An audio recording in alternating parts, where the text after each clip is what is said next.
Assalamualaikum warahmatullahi wabarakatuh. Perkenalkan, nama saya Ahmad Fikri Effendi, NIM 5042354. Di sini saya akan mempresentasikan pembelajaran materi-materi yang sudah diberikan oleh Bapak dosen Engger Hidayat mengenai mata pelajaran Pancasila. Mari kita simak apa saja sih materi-materi dalam satu semester ini yang saya pelajari. Yang pertama adalah Pancasila itu sendiri. Arti Pancasila. Pancasila adalah dasar negara dan ideologi resmi Indonesia.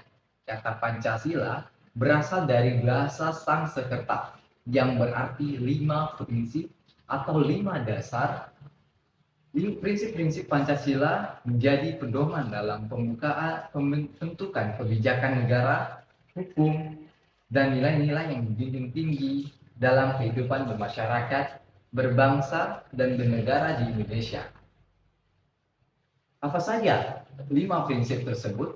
Yang pertama adalah ketuhanan yang Maha Esa, yang kedua adalah kemanusiaan yang adil dan beradab, yang ketiga adalah persatuan Indonesia, yang keempat adalah kerakyatan yang dipimpin oleh hikmat kebijaksanaan dalam pemusyawaratan perwakilan, dan yang terakhir adalah yang kelima tersebut adalah keadilan sosial bagi seluruh rakyat Indonesia.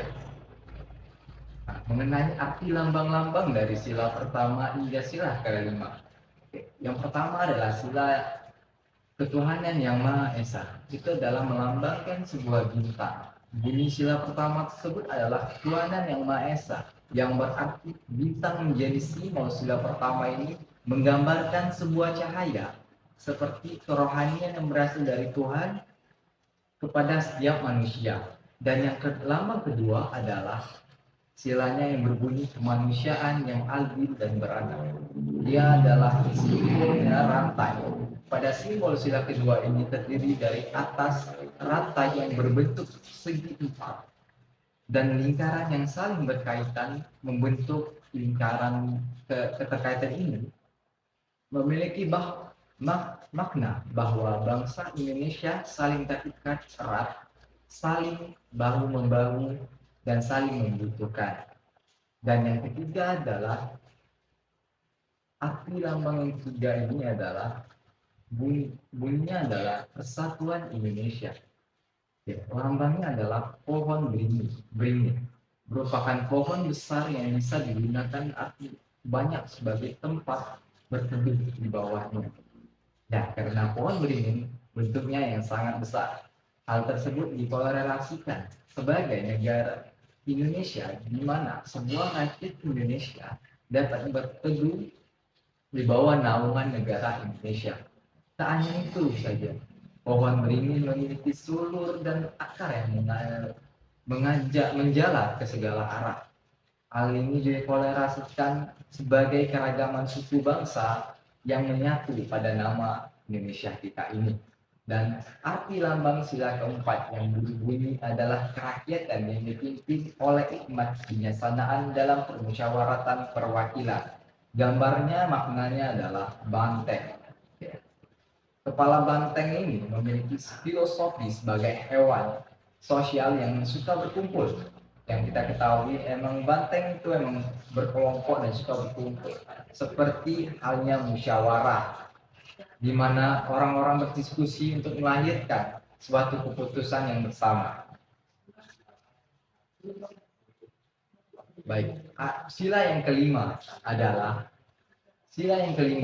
keadilan sosial bagi seluruh rakyat Indonesia, yang melambangkannya itu padi dan kapas. Merupakan simbol pangan dan sandang yang menyiratkan makna bahwa syarat utama negara yang adil adalah yang bisa mencapai kemakmuran rakyat secara merata.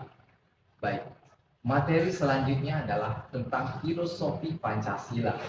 Pancasila disebut sistem filsafat karena Pancasila mempunyai fungsi dan peran sebagai pedoman dan pegangan dalam sikap, tingkah laku, dan juga perbuatan kehidupan sehari-hari kita bermasyarakat, berbangsa, dan bernegara sesuai dengan pedoman yang telah ditetapkan, yaitu Pancasila. Melalui pemahaman filosofi Pancasila, kita dapat mengali makna yang ada di dalam Pancasila adalah nilai-nilai, prinsip-prinsip yang terkandung dalam Pancasila tersebut, serta menerapkan dalam kehidupan sehari-hari. Selanjutnya adalah macam-macam berpikir dari filosofi. Yang kita ketahui adalah philo, ya, artinya cinta. Ya. Sofi artinya bijaksana. Filosofi adalah cinta dalam bijaksana. Oke, macam-macam pikir dari filosofi itu banyak sekali. Yang pertama adalah rasionalitas.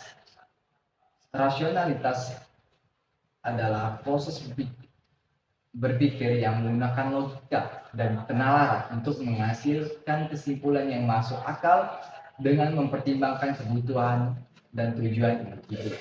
Dan yang kedua, berpikir rasionalitas teoritis adalah proses berpikir yang menggunakan logika dan penalaran untuk menghasilkan kesimpulan yang masuk akal dengan mempertimbangkan pengetahuan, pemahaman teoritis tentang suatu subjek atau objek yang dibahas.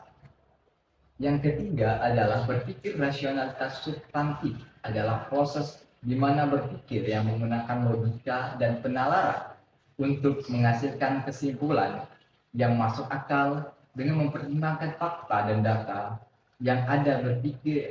Berpikirnya rasionalitas substantif juga sering disebut sebagai berpikir secara faktual. Dan yang keempat adalah berpikir rasionalitas formal, adalah proses berpikir yang menggunakan logika dan penalaran untuk menghasilkan kesimpulan yang masuk akal dengan mempertimbangkan aturan dan prinsip-prinsip formal. Berpikir rasionalitas formal juga sering disebut sebagai berpikir logis. Selanjutnya kita masuk dengan materi ideologi Pancasila. Ideologi Pancasila adalah pandangan hidup atau sistem nilai dasar yang menjadi landasan bagi negara dan seluruh bangsa Indonesia. Pancasila sebagai pedoman hidup ini mengajarkan nilai-nilai moral, etika, dan juga tanggung jawab sosial kepada masyarakat Indonesia. Pancasila juga berfungsi sebagai yang pertama adalah pandangan hidup yang menjadi pedoman bagi bangsa Indonesia dalam bersikap dan bertindak dalam kehidupan berbangsa dan bernegara. Dan yang kedua adalah dasar negara, itu fungsinya, yang menjadi landasan dalam penyelenggaraan negara. Yang ketiga adalah ideologi negara, menjadi berfungsinya itu ideologi negara yang menjadi cita-cita dan tujuan bangsa Indonesia.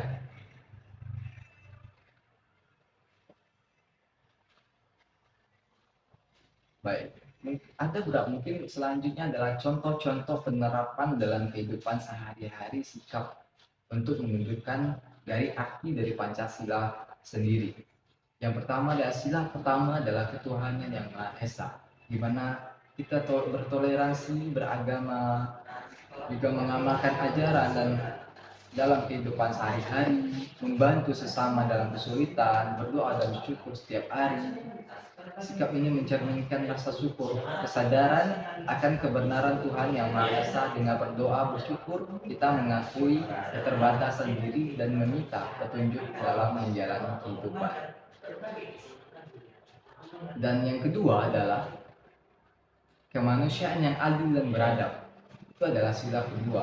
Ada beberapa contoh yang bisa kita ambil dari makna dari sila kedua ini adalah menjunjung tinggi hak asasi manusia, yaitu menghargai hak asasi manusia setiap individu tanpa memandang perbedaan ras, agama, gender, dan lain-lain. Adalah sikap yang mencerminkan kesetaraan dan keadilan. Dan yang kedua, contohnya adalah menghormati pendapat orang lain. Ya, pasti kita sering dengan bermusyawarah.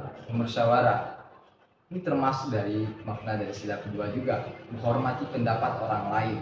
Sikap mendengarkan dan menghormati pendapat orang lain tanpa merendahkan atau memaksakan pendapat sendiri adalah wujud sikap mencerminkan rasa saling menghargai. Dan contoh ketiga adalah menolong sesama yang membutuhkan. Mengulurkan tangan untuk membantu sesama yang membutuhkan adalah bentuk konkret dan sikap kemanusiaan dan empati. Selanjutnya adalah sila ketiga, persatuan Indonesia. Menghargai keberagaman budaya itu adalah salah satu contohnya. Sikap menghargai dan mengenali keberagaman budaya Indonesia sebagai kekayaan bersama tanpa merasa lebih baik atau lebih rendah dari budaya lain. Dan contoh kedua adalah berpartisipasi dalam kegiatan gotong royong. Ya, kita sangat sering dengar dengan nama gotong royong di RT maupun di sekolah. Ini adalah sikap yang saling membantu dan bekerja sama dengan kegiatan bersama untuk mencapai tujuan yang lebih besar. Dan yang ketiga contohnya adalah menghormati lambang negara. Menghormati lambang negara seperti bendera merah putih merupakan penghormatan terhadap negara Indonesia dan rasa kebanggaan kita sebagai warga negara Indonesia.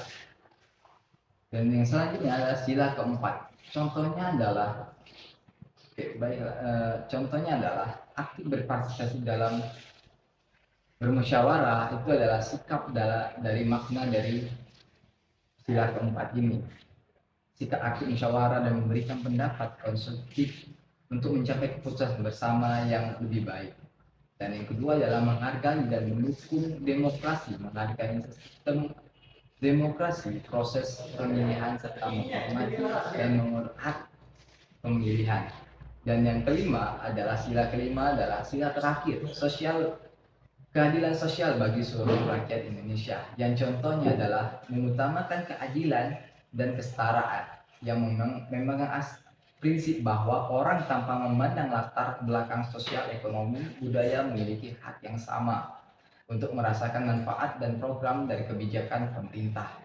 Mungkin sekian dari materi-materi yang sudah dipelajari oleh saya, yang di dosen pengampu adalah Bapak Engger Hidayat. Mungkin cukup sekian, jika ada salah mohon maaf. Saya akhiri, wassalamualaikum warahmatullahi wabarakatuh.